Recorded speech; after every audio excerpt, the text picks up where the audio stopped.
And the president keeps telling us the virus is going to disappear. He keeps waiting for a miracle. Well, I have news for him. No miracle is coming. What's it called? The icing on the cake. I'm doing 2 videos. This video right now I'm doing is called Doomsday Awareness Month, August 2020. Blasphemy.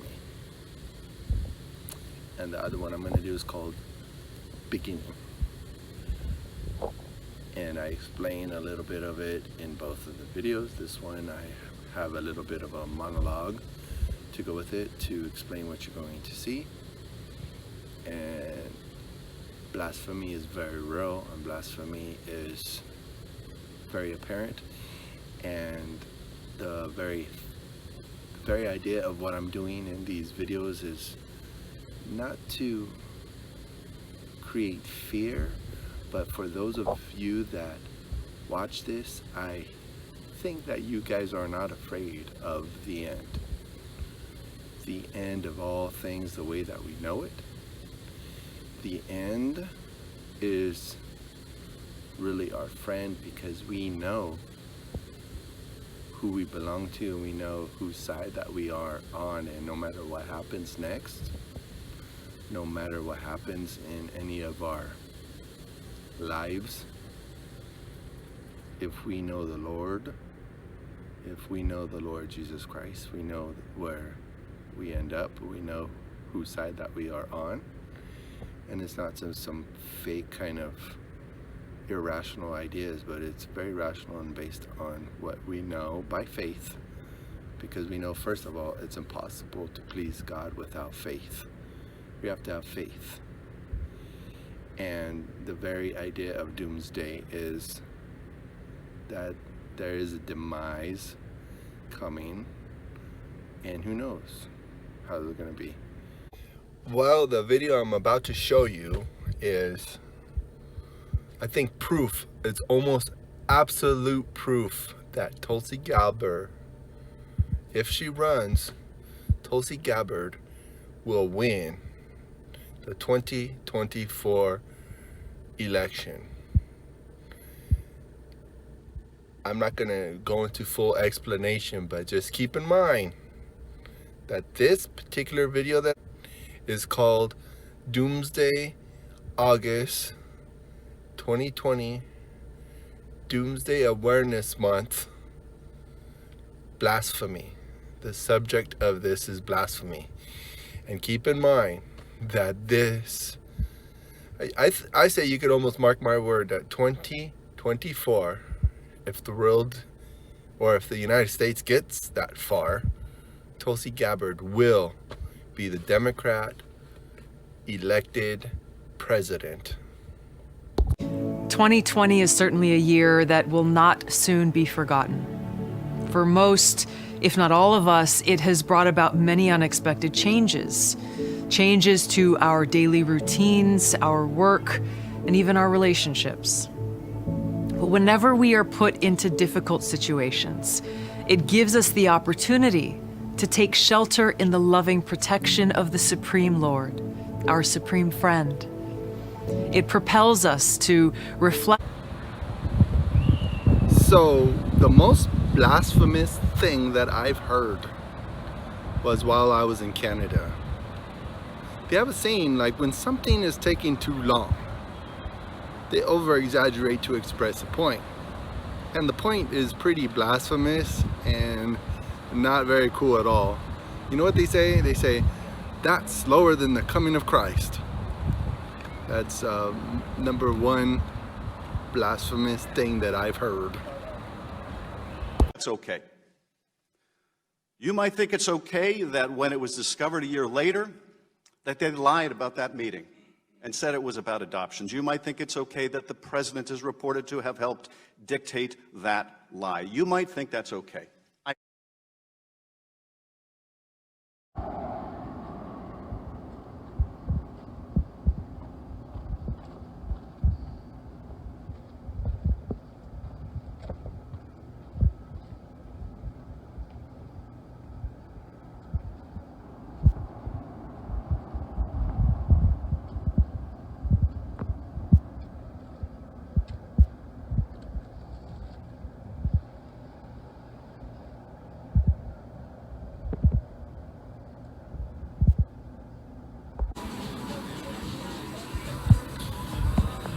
Anyways, I wanted to leave you with a little bit of a message at the end of the day. The message is very clear. You just don't know when Doomsday is going to be and how it's going to be or any of that. And if you are scared and afraid, you got to check yourself. Just check yourself and find out why. What bothers you about this? What would you do if you knew you only had a week before your end? And the second question, how would the world be? How would the world be without good people?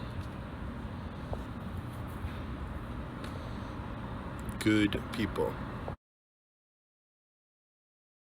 Nature and astrology and spirituality, and they demonized it and perverted it to mean their own sick, weird things. And so this is why when you see people like me who subscribe to ancient Egypt, I have to always argue with people about how I'm not Illuminati and things like that, because you have weird non-black Satanists and occultic practitioners who took the symbols of my ancestors and perverted them for their own Luciferian doctrinal purposes.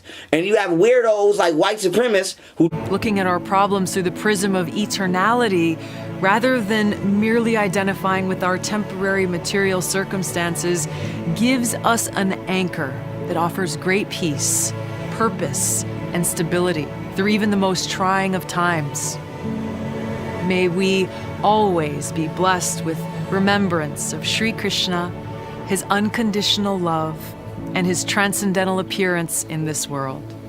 Jaya Sri Krishna. I'm not even going to get into that. I'm not really about philosophy, but if you look deeply into your surroundings and if you have an open mind, you just are aware of what's going on. And being aware is everything. So hope you enjoy the little hope you enjoy my videos that I've done, and I hope that you guys will like, subscribe,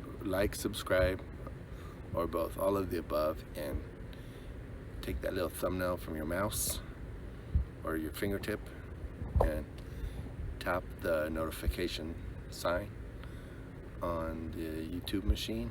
And I think I'm kind of getting my rhythm and my understanding on how to present some good videos and keep them interesting, and hopefully give you some education about the different things happening in the world. It's not a really, I'm trying not to be a politically based